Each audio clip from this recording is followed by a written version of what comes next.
Hi everyone. Hi everyone. My name is Shalinder Singh.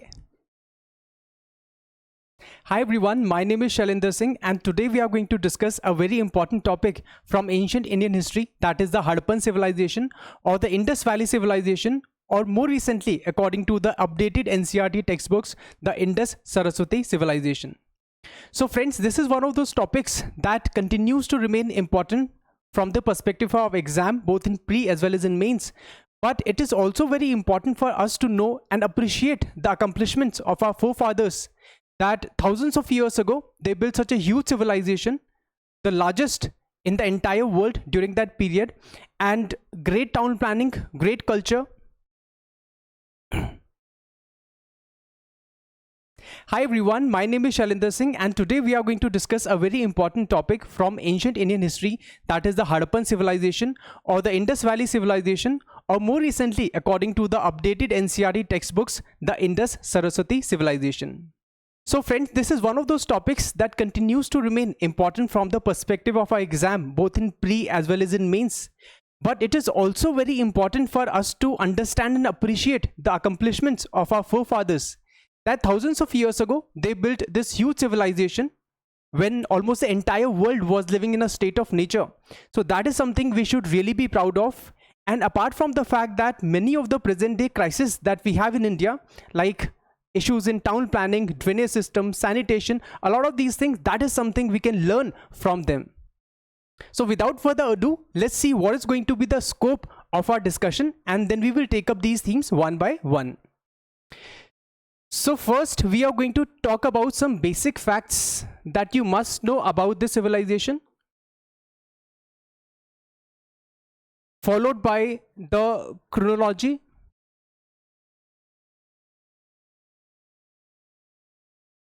so what time period are we exactly talking about? That is something we will see over here, followed by the extent of the civilization, how big was the civilization and how did it fare with the contemporaneous civilizations. Then we are going to talk about the most important outstanding aspect of the Harappan civilization, that is town planning. It is really famous for its town planning, followed by the agriculture. Without a bountiful agriculture, it is just not possible to build such a huge civilization, huge urbanization. What all crops they grew, that is also something we are going to discuss over here. Then we are going to talk about trade and commerce. The Harappans were prolific traders. They had huge internal as well as external trade. That is something we are going to see over here, followed by a very important part of any society, that is religion. So you will be surprised to know that many of the current day religious practices in India today, they are directly or indirectly impacted and influenced by the Harappan civilization, followed by political organization.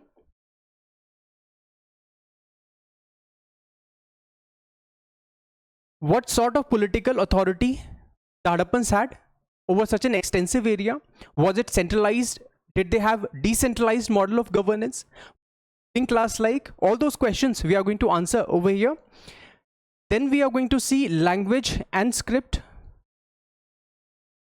Language and script, and finally the decline theories. Various decline theories, we are going to talk about how the civilization came to an end.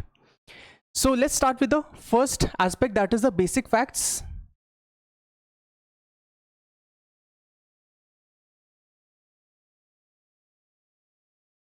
Friends, it was exactly 100 years ago, that is in 1924, that for the first time the civilization was announced to the world by the then head of Archaeological Survey of India, that is Sir John Marshall. But there is some background to it. So it was for the first time in 1826 that a British fugitive officer called Charles Mason, he was wandering through Punjab and he noticed the presence of these ruins at a place called Harappa in Punjab, and that was the first time that the British authorities, the East India Company, came to know about the presence of ruins at Harappa. But this traveler that we are talking about, Charles Mason, he was not able to make sense of the ruins. He thought that probably these ruins were related to Alexander the Great, but nothing concrete as such. It will take a long time for the people, for the British authorities to make sense of the ruins, not only at Harappa but at Mohenjo-daro also. So in 1826, Charles Mason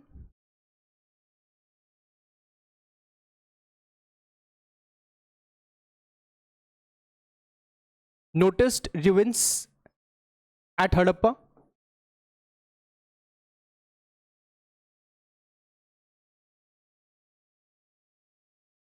Then in 1853, Sir Alexander Cunningham, I'm sure that you must have heard about his name. Those people who have not heard about his name, let me tell you that he was a British railway engineer, but more importantly, he is known for being the first head of the Archaeological Survey of India that was established in 1861 during the time period of Lord Canning.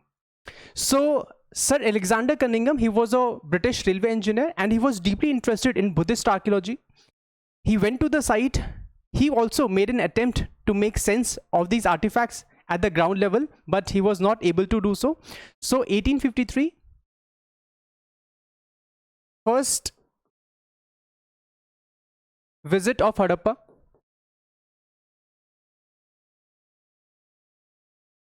By Sir Alexander Cunningham.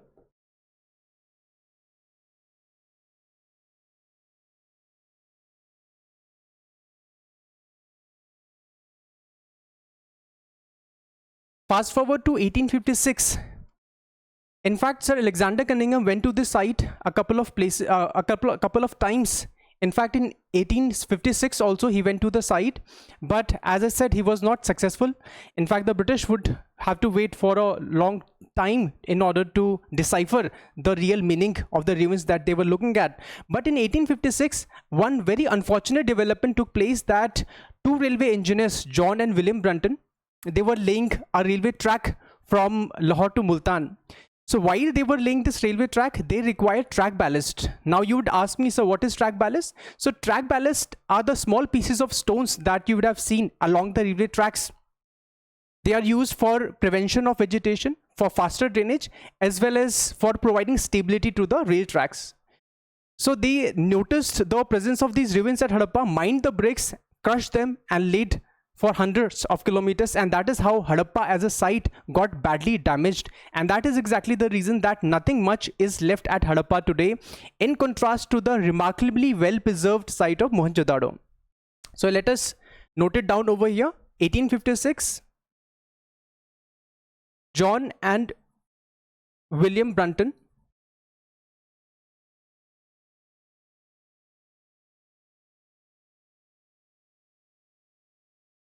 lay railway line between Lahore and Multan using Harappan bricks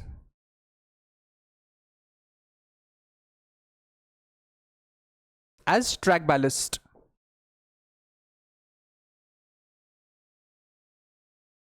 Fast forward to 1902. Now in 1902, one outstanding development happened, that Lord Curzon, I'm sure that you have heard about the name of Lord Curzon, notorious for partition of Bengal, but otherwise he did some fine work regarding the preservation of ancient monuments in India. In fact, he not only appointed a brilliant archaeologist named as Sir John Marshall as the new head of Archaeological Survey of India, but he also brought out this Ancient Monuments Protection Act in 1904, which gave legal sanctity to the preservation and protection of ancient monuments in the country.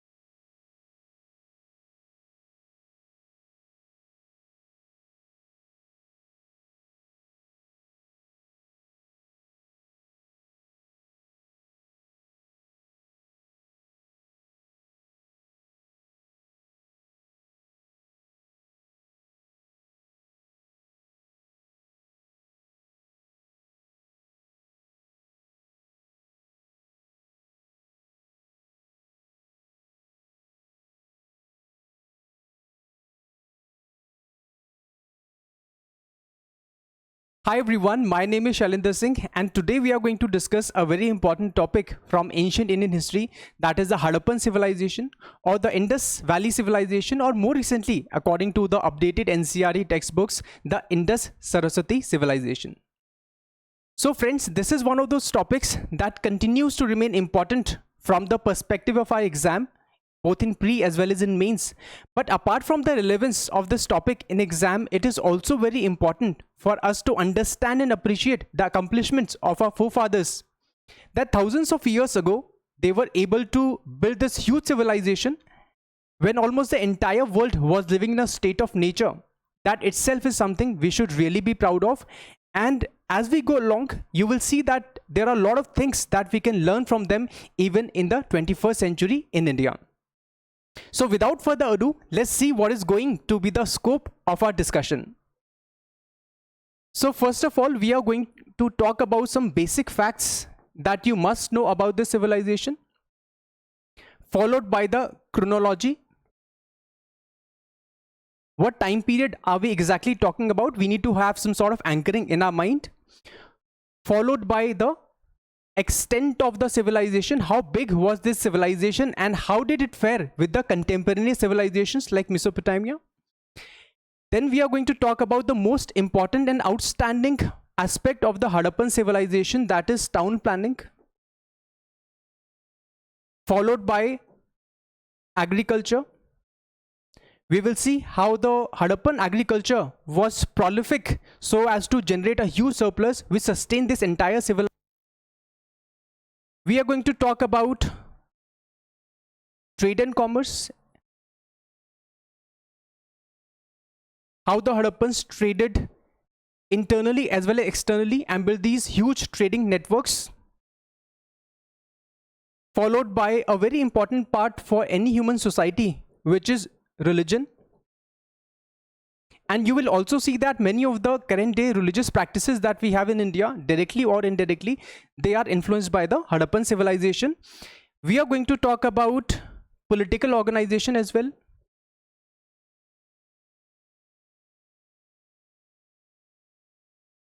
What was the nature of political organization? Was it a highly centralized model of political organization or a decentralized model of governance? And who were the ruling class? So that is something we are going to see over here.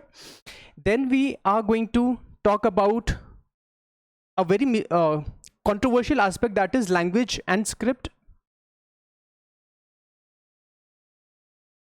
And this controversy continues to rage on even today. Finally, we will talk about the various decline theories. So there is one aspect which is missing from the discussion, that is the art and culture part. In fact, some of the art and culture part, some aspects of it we are going to discuss as we do these things. But two of the aspects, that is sculpture and pottery, we are going to discuss in another video because that will make this discussion. So let's start with the facts.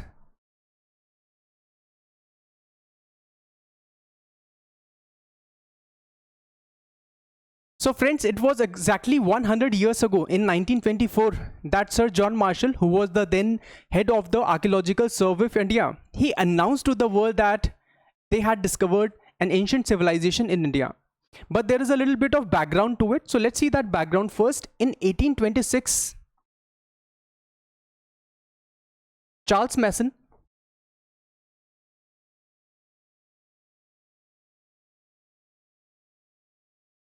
reports about ruins at Harappa. So in 1826, there was a British fugitive officer who was traveling through Punjab and he noticed the presence of these ruins at a place called Harappa, and he forwarded his diary to his British superiors. East India Company used to be there in India at that time, and that was the first brush of the British authorities as far as the first site that came into notice, that is Harappa, was concerned. But he was not able to make sense of it. He thought that probably these ruins were related to Alexander the Great. So nothing much happened. Nonetheless, the British authorities came to know about it. In 1853, Sir Alexander Cunningham, who was a railway engineer and a person deeply interested archaeology, particularly Buddhist archaeology. He went to the site, tried to make sense of the events, but was not successful. Nonetheless, Sir Alexander Cunningham's name you should know, because he eventually became the first Director General of Archaeological Survey of India. So it is this Archaeological Survey of India which played a very important role in discovering this civilization, and an organization, a very important organization that continues to be there in India even today and continues to do fantastic work regarding preservation of our monuments. So 1853, Sir Alexander Cunningham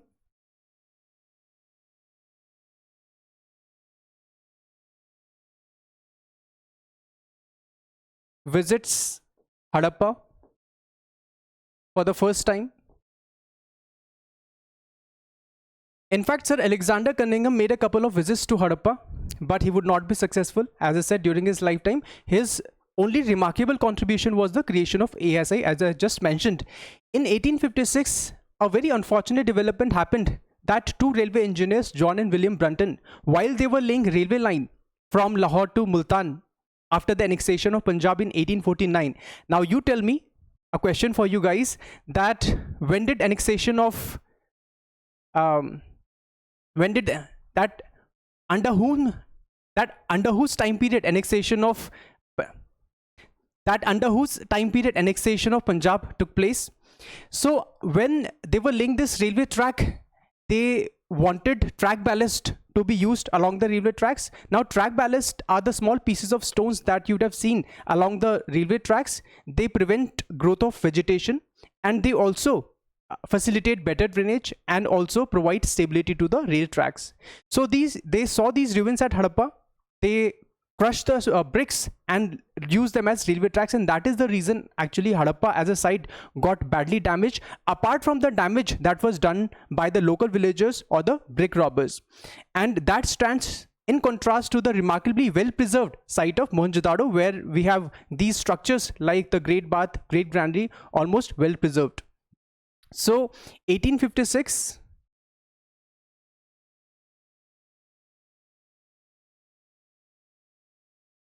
John and William Brunton lay railway line between Lahore and Multan using Harappan bricks as track ballast. Fast forward to 1902.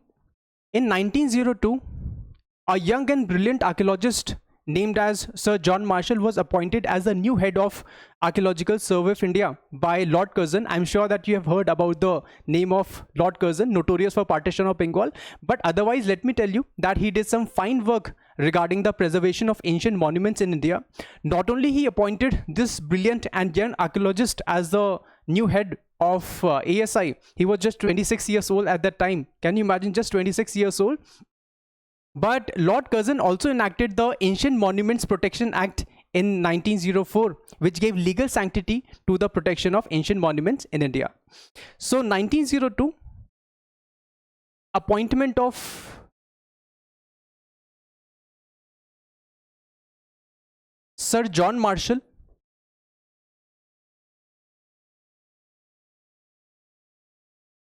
as the head, that is Director General of ASI. In 1921, Sir John Marshall appointed an Indian officer of the ASI to excavate these ruins at Harappa. So in 1921, Harappa was excavated by Dayaram Sani, and let me tell you that Dayaram Sani, he did a fine work as far as the excavation of Harappa is concerned, and he was so talented that soon after he was appointed as the first Indian Director General of Archaeological Survey of India just in 1931. So remember this fact also. So first site to be excavated was Harappa, and that is the reason it is also known as the Harappan civilization, because in Europe at that time there was this trend that when you excavate the first site of any civilization that emerges later on, the civilization is named after that first site. Fast forward to 1922, excavation at Mohenjo-daro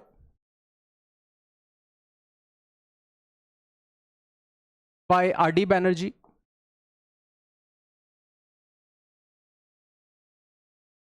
So hundreds of miles apart in Sindh, the site of Mohenjo-daro was excavated by R.D. Banerjee, Rakhaldas Banerjee, again an officer, Indian officer of ASI. And on the basis of striking similarities between the artifacts at Harappa and Mohenjo-daro, Sir John Marshall and his team came to the conclusion that these two sites are related to one bigger civilization, and that he named as Indus Valley Civilization or the Harappan Civilization, and that announcement was made by him soon after in 1924. So in 1924, announcement of the discovery of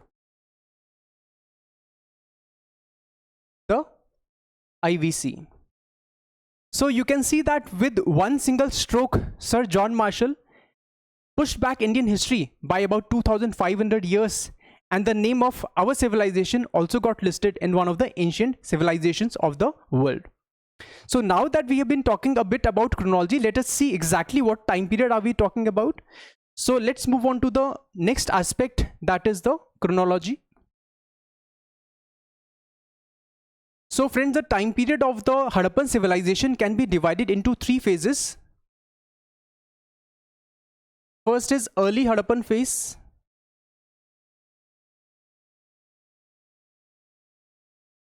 followed by mature Harappan phase,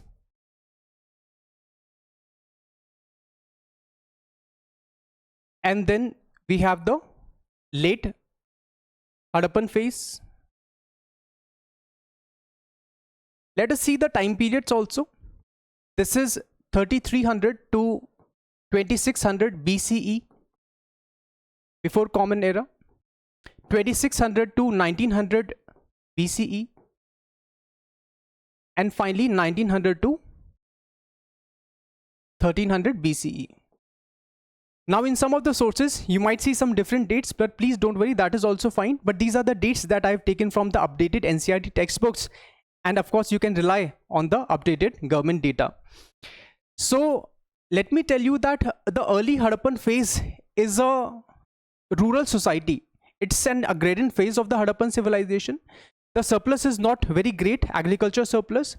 The town planning is not there, the urbanization, all the characteristic features of the Harappan civilization, they are absent right now. They are just in the development phase. So for example, the trade and commerce, not extensive. The networks are just building up. There is pottery, but it's a very crude sort of pottery right now. The town planning is, urbanization is not there, script is not there. So essentially rural and agrarian in character. It is this phase that the Harappan civilization is really known for. So whenever we talk about the glory of the Harappan civilization, like the urbanization, town planning, drainage system, burnt bricks, the beautiful red and black pottery, all of those things, essentially we are talking about the mature Harappan phase. And in the late Harappan phase, as the name itself suggests, this is a stage of decline.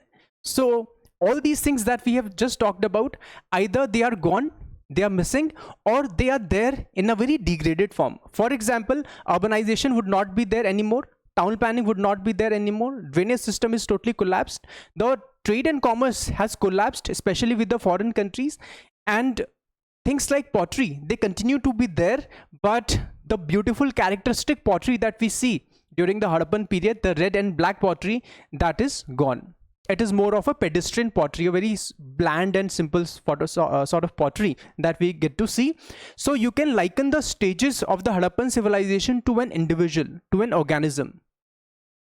Infantile stage, mature adult phase, and then the old stage, and finally that individual dies. And in this case, the Harappan civilization also died, and that was replaced by a new civilization in the country, that is the Vedic civilization or the Aryan civilization, something we are going to talk about in another chapter. Now let's move on to the next aspect, that is the extent. Now let me tell you that it was the largest of all the contemporaneous civilization. This is how big the civilization was. So largest of all the contemporaneous civilizations.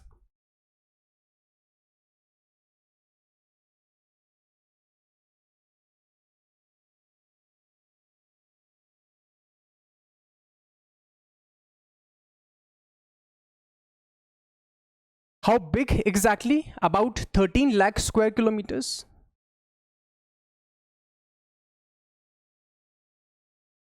Now you would be wondering what were the rest of the contemporaneous civilization. Let me depict that on a map over here so that you can understand that better.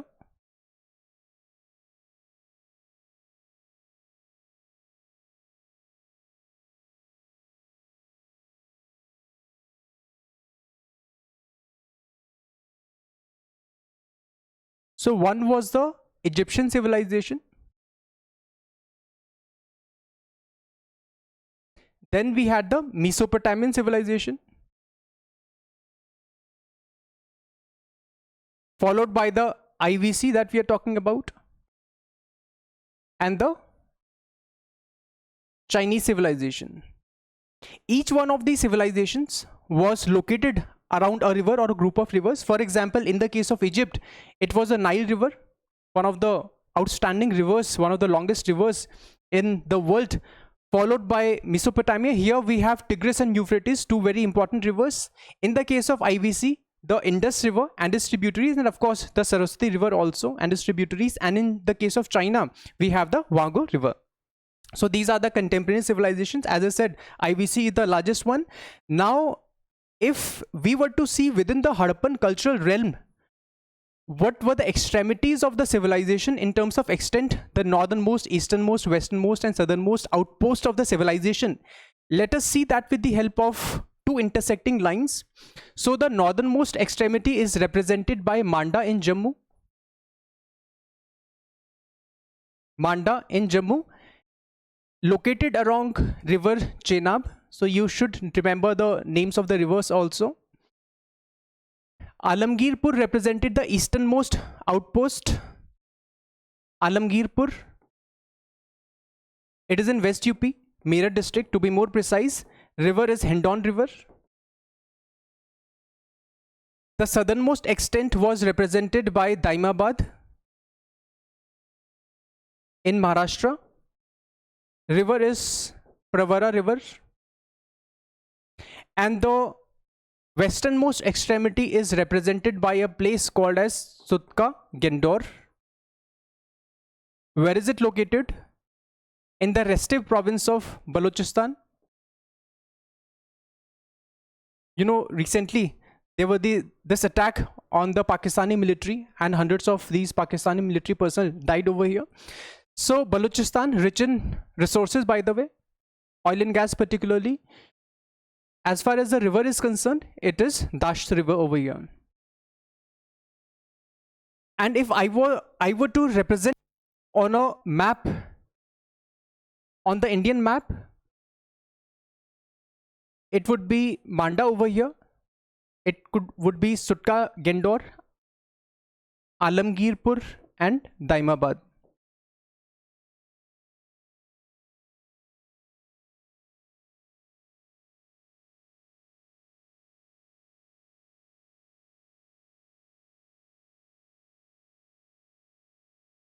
So this is what it looks like. I hope the concept is clear to you. So largest of all the contemporary civilizations, 13 lakh square kilometers. These are the outposts of the Harappan civilizations, and this is how it looked like. Okay, so let's move to the next aspect, and a very important aspect, friends, which is town planning. Something that the Harappan civilization is really famous for. In fact, there was a question on town planning in 2014 mains, and you might expect a question on town planning directly or indirectly once again in the coming years. So you should have a crystal clear idea of the town planning of the Harappan civilization. As far as the Harappan town planning is concerned, it is represented by two characteristic cities of Harappa and Mohenjo-daro. So the town was divided into two parts. To the west lay the citadel or the Acropolis. It is also known as Acropolis. Generally, students are aware about citadel, but just in case you might be asked, let's say in the Acropolis of the Harappan civilization, so you should not get confused. It was thoroughly fortified by walls. So the citadel was a raised platform, as you can see, towards the west of the city, thoroughly fortified, and it contained important structures of the Harappan civilization like the Great Bath, the Great Granary in the case of Mohenjo-daro. It also contained the important structures, the residences of the affluent and wealthy people of the Harappan civilization. So a place for the elite. Now, as far as the other section is concerned, the eastern part of the city, it was called the lower town, which housed the common people. It housed the common people like you and me. Now, as for the layout of the Harappan civilization, it was based on an iron grid pattern. So that is also something you should know, because this is conceptually very, very important. The layout of the Harappan civilization. So let's draw it once again.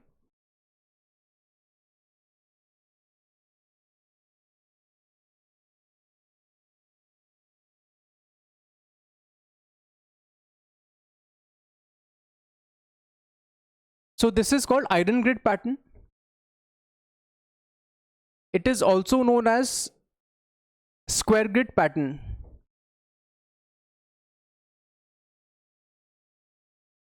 So here in this iron grid pattern, the streets are intersecting each other at 90 degrees, and you'd be surprised to know that many of the advanced cities of the West in the first world countries, they have this iron grid pattern. For example, Las Vegas, Los Angeles, Canberra in the case of Australia, and you can see many of the cities. In fact, even the first planned city of India, that is Chandigarh, that was designed by Le Corbusier, it is also based on the same iron grid pattern.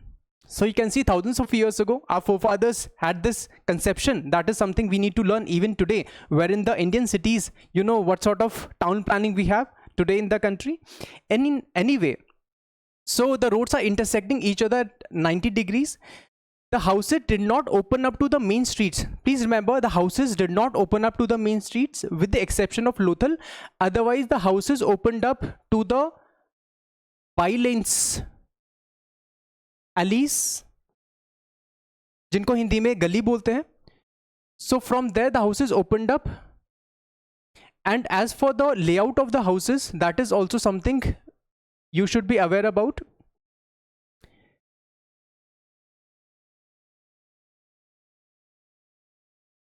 So as for the layout, there was this entrance and there was a square courtyard in the front, not very unlike the houses that we have in the semi-rural and village areas. So yeah, so we have the courtyard in the front, even the houses in the village and semi-rural areas, and there are rooms at the other end. Depending upon the prosperity of the house owner, the houses could be single-storied, double-storied, but they were there, the rooms were there along the other corner. And in some of the cities like Mohenjo-daro, we have also discovered wells, private wells. Now this is something technologically very advanced, because even in Mesopotamia, we don't have private wells altogether, let alone private wells. They did not even have the well drilling technology. So that is very advanced, and that too private wells. So about 700 such wells have been discovered at Mohenjo-daro. In the case of Harappa also, we have wells, but the intensity is much lesser as compared to Mohenjo-daro. And for sanitation purposes, there used to be a bathroom at one corner of the house, which was connected to the main drainage system running along the main street. So main drainage system running along the main street, it was connected through a smaller drain. So small drain connecting the bathroom with the main drainage system. So this is main drainage system.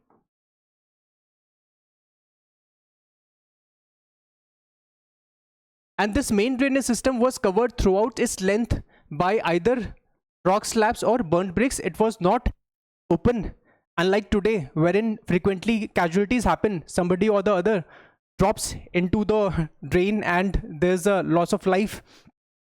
And also for regular maintenance and upkeep of the drainage system, it was provided with manholes so that regularly it could be cleaned. So you can see the emphasis on drainage system. Apart from the emphasis on sanitation and drainage system, let me also tell you that the Hadappans made extensive use of burnt bricks in constructing their cities. So they were using burnt bricks, very technologically advanced for those days. In fact, today we might take burnt brick as for granted in construction of our house. It was really an advanced technology, because even people like Mesopotamians or Egyptians, they mostly use sun-dried bricks, not the burnt bricks. So these were standardized burnt bricks in the ratio of 4:2:1. This was the length. This used to be the breadth or the width, and of course this would be the height. So LBH, that is the burnt bricks. Also, we have the provisions. They had the provisions of granaries that they use for storing food grains. And food grains, of course, they would be using that for bad times, for lean times, when the harvest would not be good. So something not very different from current day India. So today also we have the PDS system, wherein we have the buffer stock, and we use the buffer stock for bad times when the harvest is not good. For example, in Corona time period, you would remember that the government distributed lakhs of quintals of food grains to the people because of food security, or rather insecurity reasons. So the Hadappans also had granaries in these cities so that they could use that when required. So that is also something you need to remember. So you can see the array of town planning, various aspects of town planning, and that is something you need to remember. And from an exam perspective, this is like really important for us to understand. Let's move to the next aspect of the Harappan civilization, that is agriculture. Now that we have talked about the granaries, remember the great granary was in Mohenjo-daro, by the way. In Harappa also we have found granaries, a row of two granaries, 2 rows of granaries containing 6 small granaries each. So in all 12 granaries, but no single sort of big granary as in the case of Mohenjo-daro. So agriculture was really abundant in the case of Harappan civilization. Many of the scholars believe that the part of the country that we are talking about, this part, the northwestern part, which was the core area of the Indus Valley civilization, today it is by and large a semi-arid region. Rainfall is not there that much, but at that time period it received much more rainfall. So as I said, many of the historians believe that it received more precipitation, more rainfall, and that coupled with the high fertility of the soil, the silts that was spread by the Indus and Saraswati and their tributaries every year along the flood plains, that really made the Harappan agriculture really bountiful. They generated a lot of surplus, and on the back of this surplus, people were able to pursue other arts and occupations, and that really facilitated the rise of urbanization and town planning, trade and commerce, a lot of these things, because people were free to pursue other occupations. So the Harappan agriculture, as I said, was really very bountiful. There was a lot of surplus generated. As for the crops that the Hadappans grew, that is also something we need to know and remember. So the Hadappans grew a variety of crops. For example, they grew wheat, barley, mustard, मक्के की रोटी and सरसों का साग आज की date पे भी बहुत फेमस है उस एरिया में, lentils, chickpea, सिजेमी,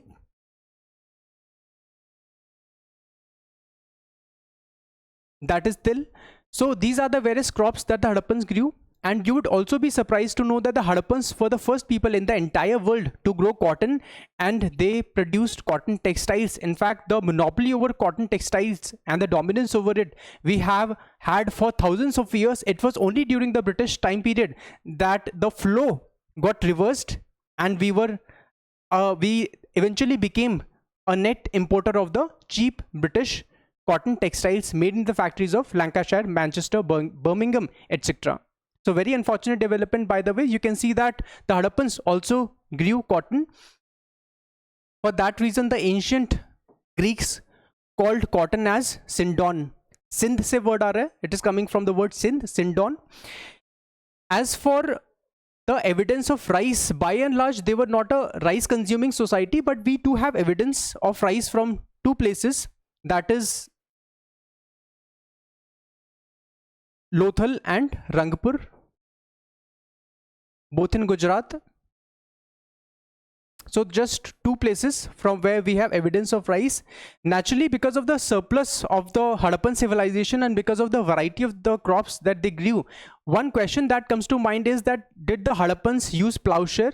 Very debatable question. They might have used plowshare at an extensive scale. We don't. So as far as the archaeology is concerned, there are just two places from where we do have evidence of plowshare. Otherwise, by and large, we don't have that. It could be that they did not use the plowshare at an extensive level, or also be very well that the plowshares might have got decayed and destroyed with the passage of time. They might not have been preserved because of the vagaries of climate.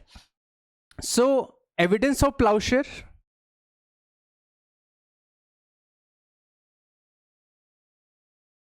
from two places only. One is Kalibangan, and let me tell you that in Kalibangan we don't have the direct evidence of a plowshare. It is only the indirect evidence that we have, and the indirect evidence are represented by the furrows. So these furrows that get generated when you plow the field, and these are intersecting furrows in this particular place that we are talking about, that is Kalibangan. The other place from where we have a direct evidence of plowshare is Banavali in Haryana. Here we have a terracotta model of a plowshare.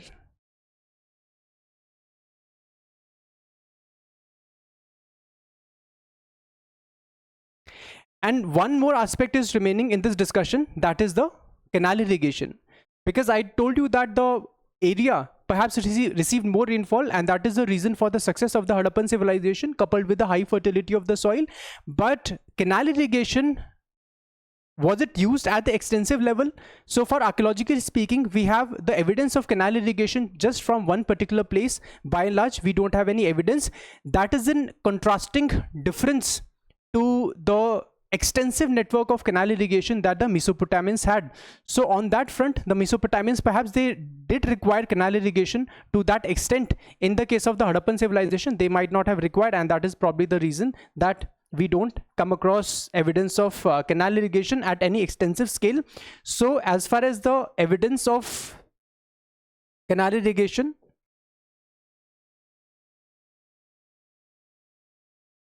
there is just one place, Shortugai. Shortugai, it was a frontier outpost in Afghanistan used for procuring raw materials. We just talk about Shortugai in a while, so just don't worry, hold on for a while. So these are the various aspects of the agriculture. Moving on to the trade and commerce aspect of the Harappan civilization. Now you see, trade and commerce is really important for any civilization, any society, and the Harappans were prolific traders. In fact, the Indians have been prolific traders for thousands of years, and as I just mentioned a while ago, that we've always had a net balance of trade in our favor. It was only during the British times that our trade and commerce got badly damaged, and the flow of the commodities got reversed, and the balance of trade got in their favor. rather than our favor, and this is something we continue to struggle even today. So as far the Harappan trade and commerce is concerned, on the back of agriculture, they could practice surplus agriculture, they could practice a variety of occupations. For example, bead making, shell making or shell work, seal making,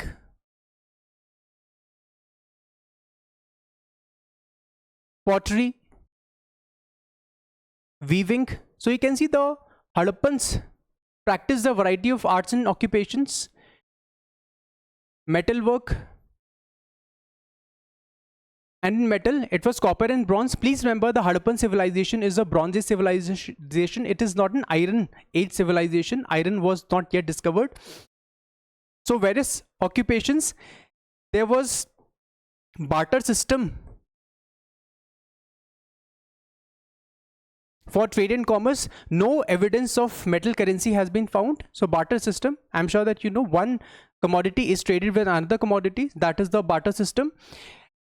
Also, the Harappans traded extensively both internally as well as externally. That is something you need to remember, that the Harappans, being prolific traders as the people of that part of the country are today. For example, Punjabis and Sindhis, they are known to be excellent traders even today. They traded internally. As I said, they procured a lot of these raw materials from distant nook and corners of the country, Indian subcontinent, even beyond. They sourced the raw materials, value added to the raw materials, processed them, used some of it, and exported rest of the stuff. So what are the areas that the Harappans procured their items from? That is something you need to remember from exam perspective. So what are the raw materials and where they procured that raw material from?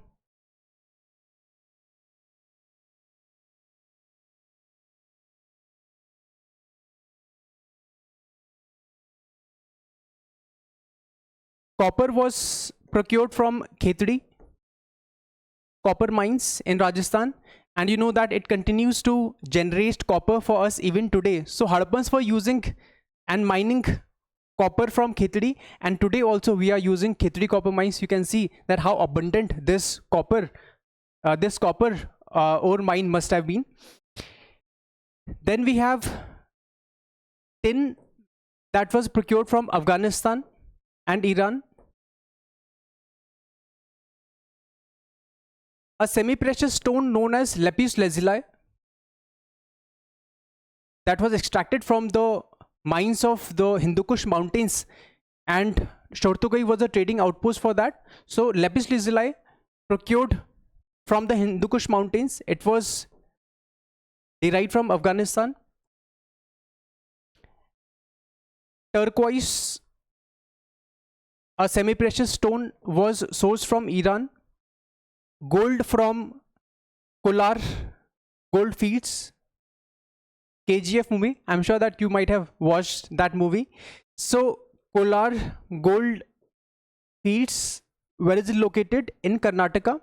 So you can see the Harappans procured a variety of raw materials from distant parts of the Indian subcontinent and even beyond, from places like Afghanistan. They added value to it, consumed some of it, and exported rest of the stuff.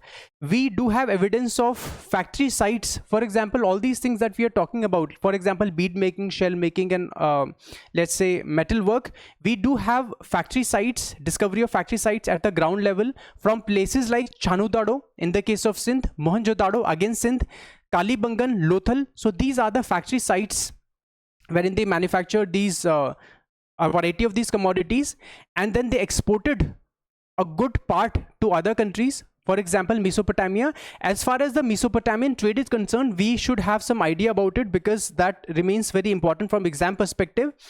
So the Harappans, as I said, traded with the Mesopotamians.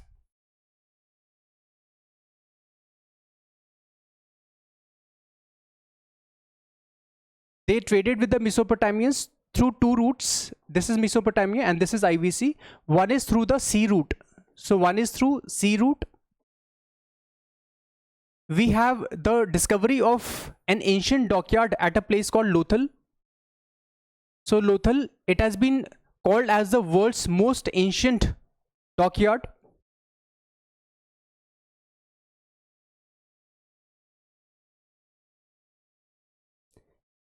So one is a sea route, and then we have two land routes. So as for the land routes, one went from Afghanistan, northern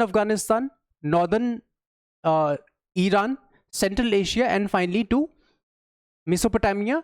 And the second route was the more southerly route that Alexander the Great traveled when he went back, when his soldiers mutinied and he had to go back to Mesopotamia. So he traversed through this route, that is Sindh, Makran coast, which is Balochistan and parts of Iran, and finally he reached Mesopotamia. The Harappans, in this case, the Harappans reached Mesopotamia. So these are two land routes, one sea route. In those days, please remember, the monsoons as a phenomenon, they had not been discovered, and that is the reason they used to skirt through the coastal areas.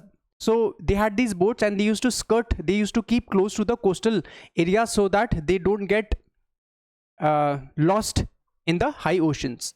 So that is something the Harappan trade was there with the Mesopotamians. As for the evidence of the Harappan trade with the Mesopotamians, now naturally there is a question that how do Harappans traded with the Mesopotamians? So we do have discovery of Harappan material artifacts like potsherds. So these are small pieces of pottery that we have discovered in Mesopotamia. We have the Harappan seals that we have found over there. And apart from the discovery of Harappan artifacts, there is an inscription known as Sargon inscription. Sargon inscription. So Sargon was a king. He is known as the first empire builder in the world. So Sargon inscription talks about trade with a country called as Mehlua. It talks about trade with a civilization or a country called as Mehlua. In fact, it also does talk about two more intermediate posts. One is Magan and second is Dilmun. So this Mehlua is none other than the IVC.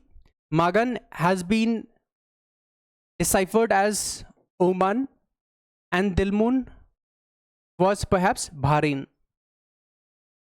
So the Harappans must have traded with the Omanis also, Bahrain also. Bahrain is an island nation located over here, and then they must have traded with the Mesopotamians. So Sargon inscription talks about trade relations that these people had, the Mesopotamians had with the Indus Valley people. So you can see, friends, that at what level the Harappans traded, not only internally but also externally. So that is something you should be aware about from exam perspective. Moving on to the next important aspect of any civilization, that is religion. Now you would be surprised to know that many of the current day religious practices that we have in India directly or indirectly are impacted and influenced by the Harappan civilization. For example,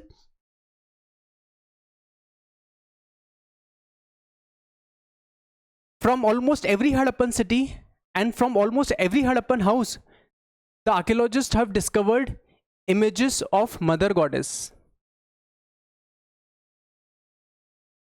So Mother Goddess is basically a crude form of terracotta model that we have. So it's not very polished and sophisticated form of piece of sculpture.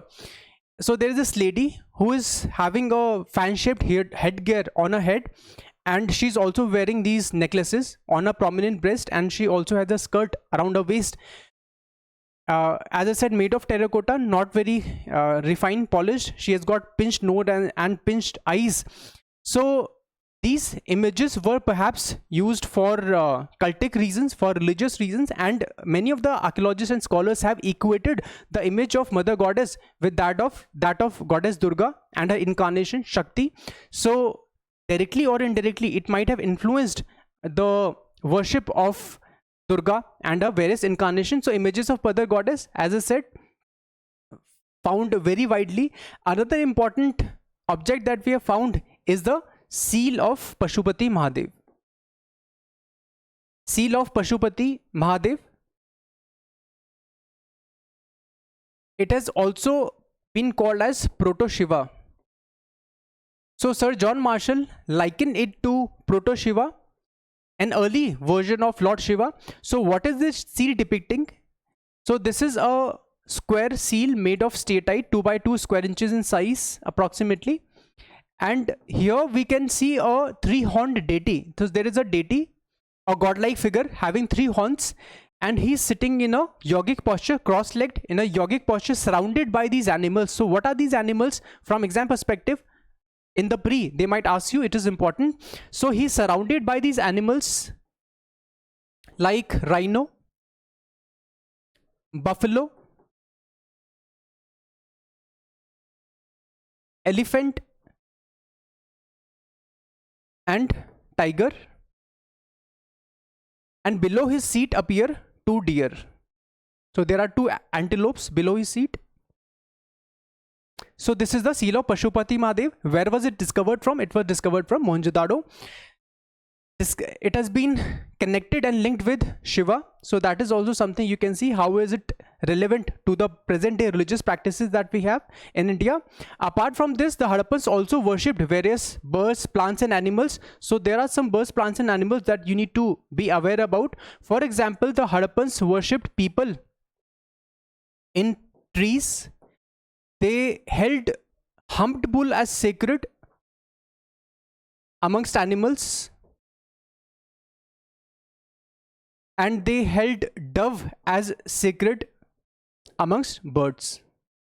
And you can see peepal tree, still religious significance it has for the Hindus today, and humped bull is also revered in Hinduism. Shivji ka vahan Nandi Bail jisko bolte hain, so it is humped bull. Can you see that many of the religious practices, and that actually could be a very good question in your mains, that identify the religious practices today that we have borrowed from the Harappan civilization, something of this sort. Apart from this, the Harappans also wore amulets.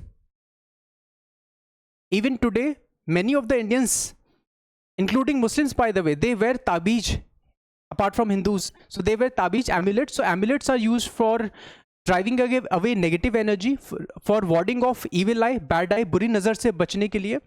So amulets the Harappans wore, and they also carried in their person. For example, there is this statue of bearded priest. He is also wearing an amulet around his arm. So that is also something you can mention in exam in your answer.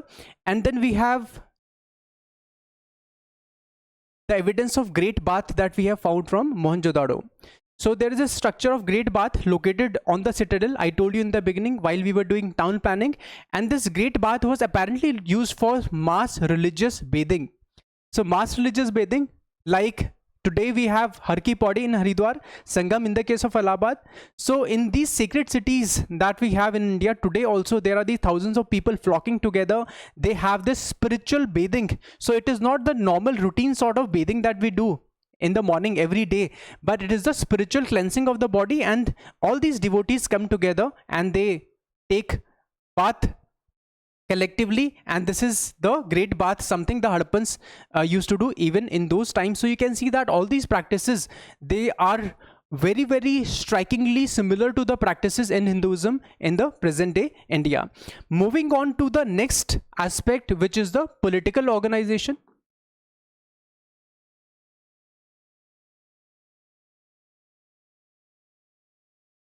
So friends, considering the town planning, considering the sort of great material culture that we have seen over an extensive area, naturally one question that should come to your mind is that what sort of political organization was it that was ruling over such a huge area? So traditionally the historians believed up to 1970s, 1980s that it must have been a highly centralized authority that ruled over such a vast area with great similarity in material culture, and that could mobilize huge resources like men, material and money over such a vast area. So money was not there, but of course through trading resources, through a barter system.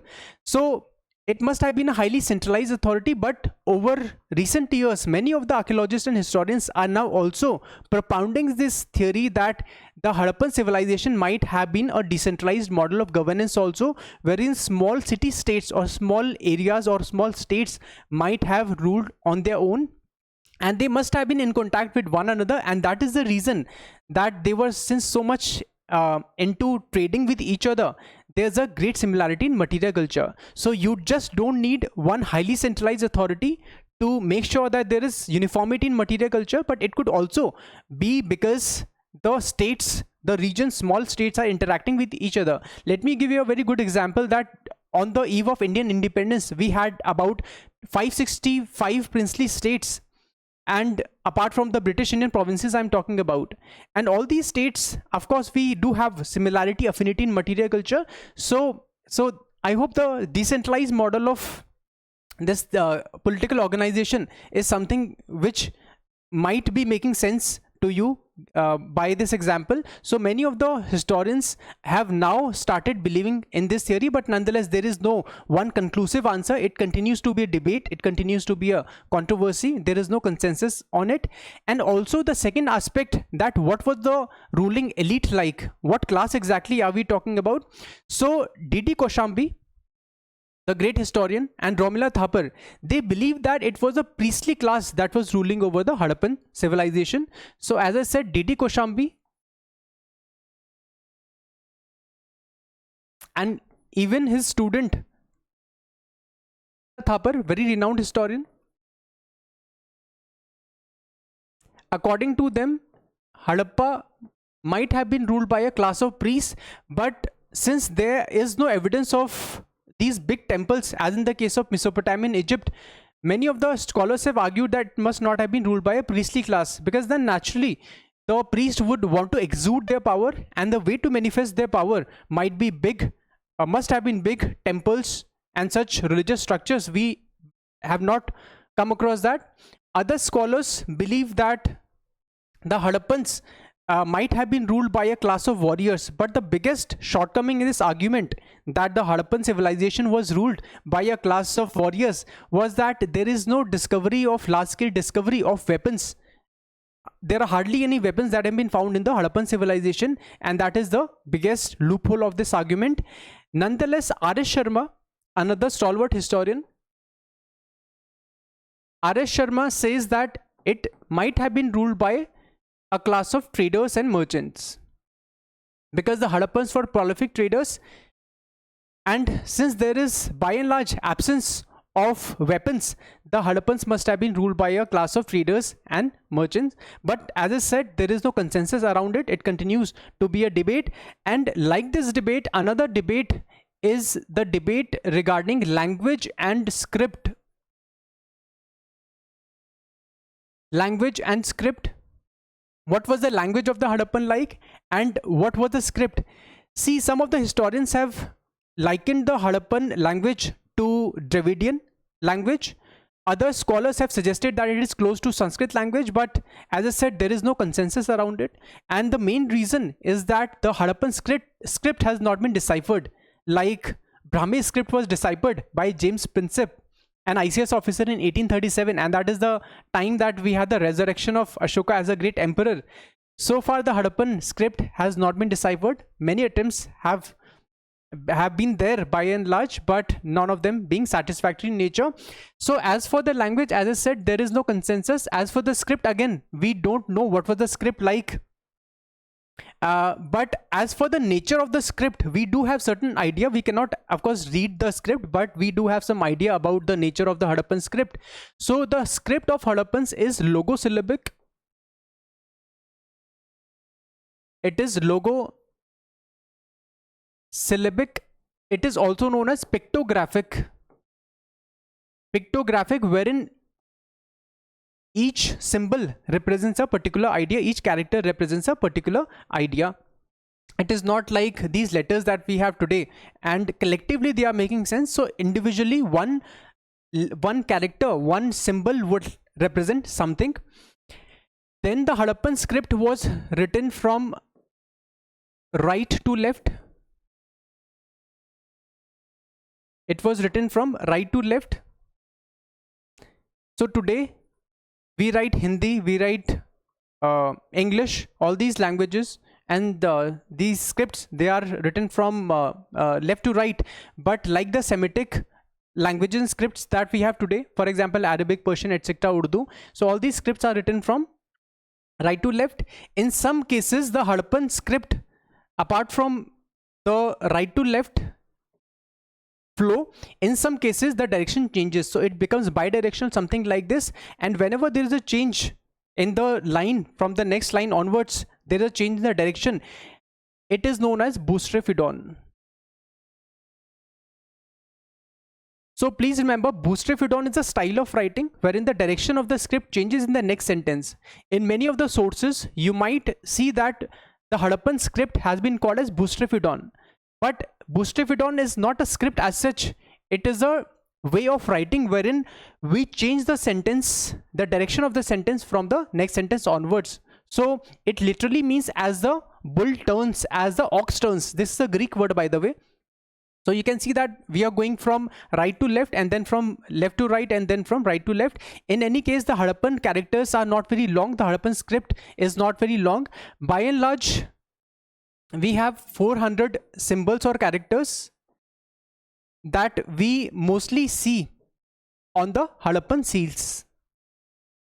And the Harappan seals contain approximately 5 to 6 such characters. So here, generally we have the Harappan script, but apart from the presence of the Harappan script on seals, we also have Harappan script being depicted on things like pottery or even bangles, and in rare cases some tablets. By and large, the Harappans did not maintain any tablets. So pottery, bangles, in some cases like exceptions, tablets. Otherwise it is mostly the seals, and these are not very long sentences, and that is the reason I said that this is an exception. Boustrophodon is an exception. Okay, so that remains the nature of the script. 400 symbols in all. So debate continues to rage on. Maybe, hopefully, there would be some brilliant scholar like James Prinsep who would decipher the Harappan script, and we might know a lot of stuff about the Harappan civilization. So that might give us a lot of information, a lot of controversy that we have regarding the political organization, language and script, regarding the decline theories. Of course, that is something which would be demystified. So coming to the last mystery of the Harappan civilization, in fact, a natural question would be how this civilization declined. It was such a great civilization and such an extensive civilization. What was the reason for the decline of the Harappan civilization? Did it fall all of a sudden? Was there a collapse of the Harappan civilization, or was it a very gradual process wherein the civilization declined? It did not collapse but declined gradually. See, again, there is a lot of controversy. Some of the historians have suggested a collapse of the Harappan civilization, rather destruction. So we have Mortimer Wheeler, who says Aryan invasion. He gave the Aryan invasion theory.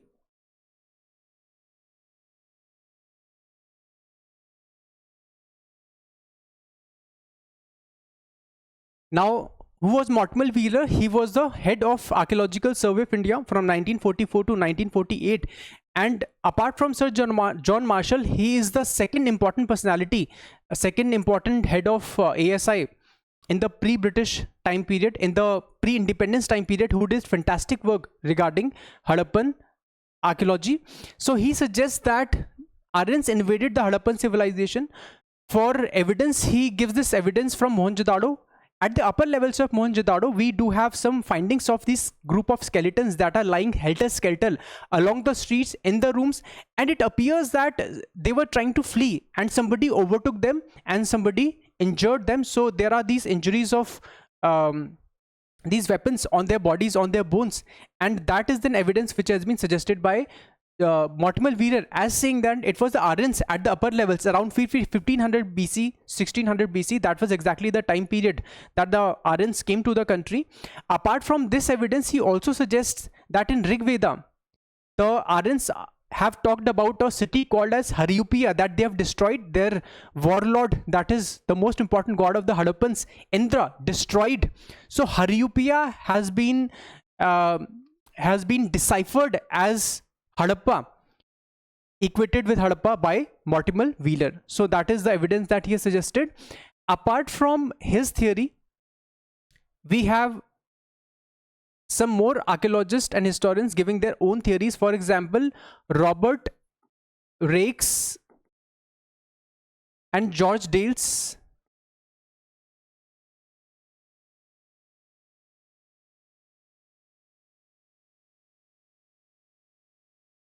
tectonic movements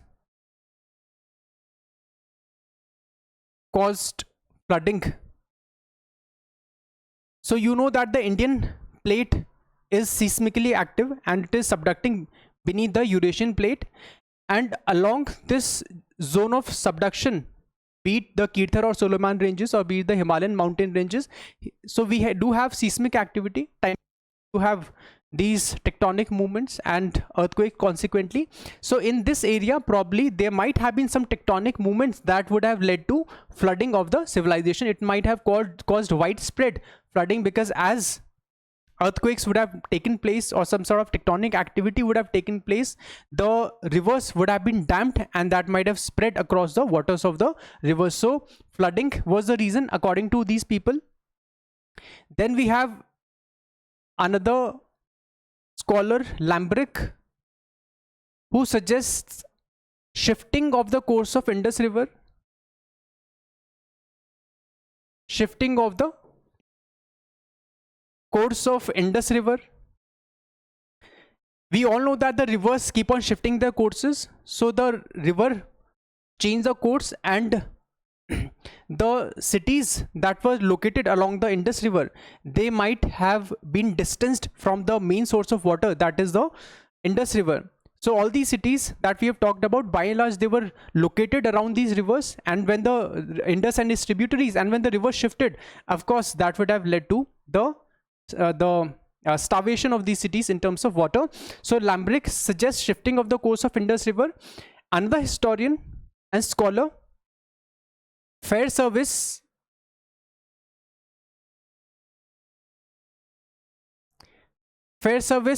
says ecological imbalance,